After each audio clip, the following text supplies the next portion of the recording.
আজকে আমি বানাবো চিকেন পাতুরি। তার জন্য চিকেনটা ছোট ছোট করে কেটে নিয়েছি, টমেটো কুচিয়ে দিয়েছি, আর এদিকে জিরে আর লঙ্কা এই দিয়ে দিচ্ছি, আদা বাটা, পেঁয়াজ রসুন, দুটো তেজপাতা,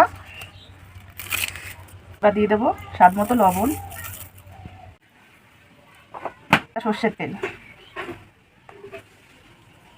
ওকে ভালো করে মেখে নিলাম।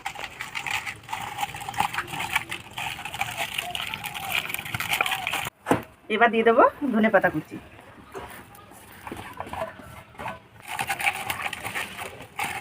মাখানো হয়ে গেছে, এবার 20 মিনিট মতো রেখে দেবো। এটা আমি ছেঁকে নেব কড়াইতে।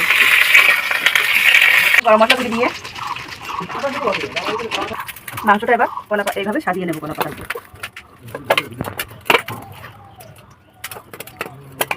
এবার আমি কড়াইতে দিয়ে দেবো। আগে একটা দিয়ে দিয়েছি পাতা, আর এবার এটা দেবো। উপর থেকে আরেকটু হালকা করে তেল দিয়ে দিলাম। এবার উপর থেকে চাপা দিয়ে দিলাম। এক সাইড হয়ে গিয়েছে, এবার পাল্টে দেবো।